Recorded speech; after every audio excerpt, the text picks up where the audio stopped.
your book on free will,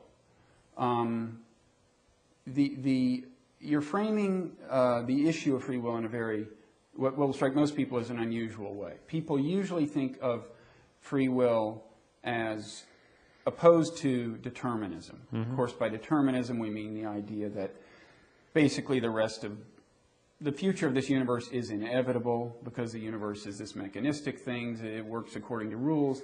And in principle, if you understood everything about the state of the universe and everything about the rules that govern it, you could predict what happens tomorrow. And that includes people's brains. They're deterministic. And so free will is kind of an illusion because of determinism, because of the truth of determinism. That's the argument, traditional argument against free will. That's the traditional argument, yes. You're saying, I think you're saying that actually the two are compatible in some meaningful sense of both terms. Absolutely compatible, okay. Yes. So I'm just a compatibilist. There have been compatibilists for hundreds of years, but I'm a little different from most of the earlier compatibilists in that I want to deny flat out a premise that you started with, that you mentioned yourself just a minute ago. You said the future is inevitable if determinism is true. First of all, I want to say that phrase, the future is inevitable, just doesn't mean anything. We can't talk.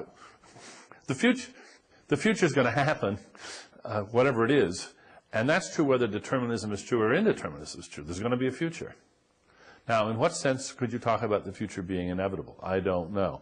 What we have to talk about is particular events being inevitable, or particular types of events. And in order to see what the word inevitable means, you have to take it apart. And oddly enough, although the word trips off the tongue of everybody who writes about free will and determinism, hardly anybody's ever looked at it. But of course, what it means is unavoidable. I mean, evitable, inevitable, avoidable, unavoidable. That's all the word means. But now, to avoid something, this is something that an agent does, an avoider. You don't mean a literary agent here. No, I mean like although sometimes they avoid. Sometimes they avoid. No, I didn't have literary agents in mind. I had or secret agents, although those are both agents. I mean agent in the broad sense of being an actor that has some sensory capacities and some goals, and that acts in the world to accomplish its ends. Okay. Now, are there agents that can avoid things? Sure. Tons of them. And in fact, the reason you have to look at free will from an evolutionary point of view is that's remarkable. That there are agents that avoid things is a remarkable fact. And there's many more avoiders now than there used to be. And they're much better at avoiding than they used to be. And in fact, it's as good as a definition of intelligence to be an expert avoider, to be able to foresee far into the future, to see things coming down the pike, and to take steps in a timely way to prevent those bad things from happening, and in order to foster things that you want to happen. We don't have a good parallel word. What would it be? Enhancer, probabilifier. There's no. We avoid harm, and we try to get the good. But there isn't a single verb for what we do with regard to good things the way there is for avoiding the bad. But now, that means that the whole concept of inevitability gets its meaning from the perspective in which there are agents, that might want to avoid something. And it might be in their power or it might not. Now, if we start looking at particular worlds with particular agents and particular circumstances in them, we can now start saying, well, in this world, what things are avoidable? What kinds of things are avoidable by this agent, given its powers and its circumstances? And the answer may be, well, if you throw a brick at it, it can duck. Because there's enough light so it'll be able to see the brick, and its nervous system is good enough and its reflexes are fast enough so that it's pretty good at avoiding bricks. However, random lightning bolts is no good at avoiding those. It's just doomed. If there's a lightning stroke coming up in its future, it's it's toast. There's nothing you can do about that. But if you try, to throw a spear at it or something, your chances of succeeding are next to nil because it's such a good spear avoider. Now, in order to be able to talk this way, in order to partition the universe into the things that are inevitable for that agent or evitable by that agent, we have to have a way of talking about evitability and inevitability in a deterministic world.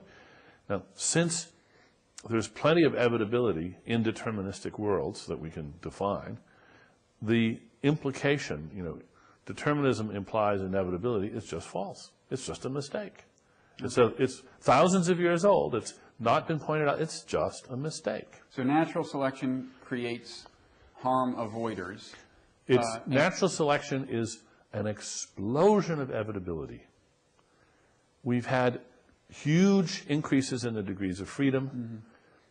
The powers that the products of evolution have, the accrued powers, this is one of the most obvious facts in the physical world.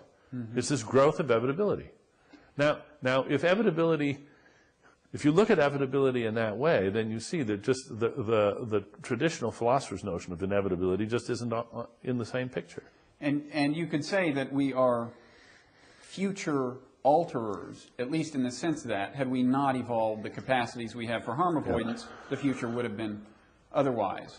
And you have to be very careful when you talk about future alterers. Right. Because what are you going to change the future from what to what? Since it hasn't happened. But you can talk about what it would have been had I not evolved my, whatever it is I use to avoid harm. But, of course, the reply you get from people is, yes, but you're still saying that given the fact that I have evolved these things, given the condition in which I wake up this morning, and the way my brain is inclined to use these things, the future is inevitable, and my feeling that I need to, well, you certainly hear this as a reply. You certainly do, but I'm going to say, what on earth do you mean my future is inevitable? Well, that again, if you knew that an omniscient being could predict what's going to happen today, and there's no possibility that I will behave in a way that's going to change, that's going to falsify that prediction. That's what people mean. Well, first of all, that would be true, if I understand you right, in an indeterministic universe too. Well, no. In that universe, the omniscient being would do the calculation and go, I think this is going to happen, but whoa, caprice enters the picture magically. No, the omniscient being is going to know the future. Well, no, omniscient about the present, I mean, and the laws that govern the present. So you mean a Laplacian demon? Yeah, Laplacian, calculator. And then, but lo and behold, t plus 1 after the prediction is made, caprice enters the picture from we know not where.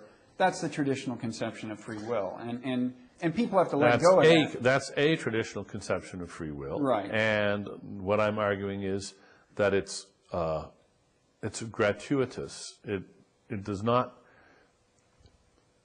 The motivation people have imagined for it is simply mistaken. Allowing for quantum indeterminacy, or shall we call it Laplacian indeterminacy, does not give you any more powers, any more freedom, any more avoidability, any more evitability than you have in a deterministic world. It's just an illusion to think that it does. Okay. You say in the book that, and this is maybe one example, but that free will lacks your conception of the kind of free will that's viable, lacks some of the traditional properties associated with free will. Have we already covered all the traditional properties, or are there other things people are going to have to let go of? I'll let other people make that calculation. I've tried. I mean, what I claim is that all the varieties of free will that are worth wanting, we can have in a deterministic world. That I can define varieties of free will that are incompatible with determinism, but they're pointless. They don't give you anything that matters. They don't give you.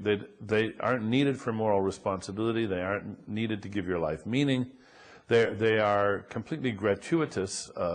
They're sort of bizarre metaphysical conceits. They don't pull their weight. You don't need them.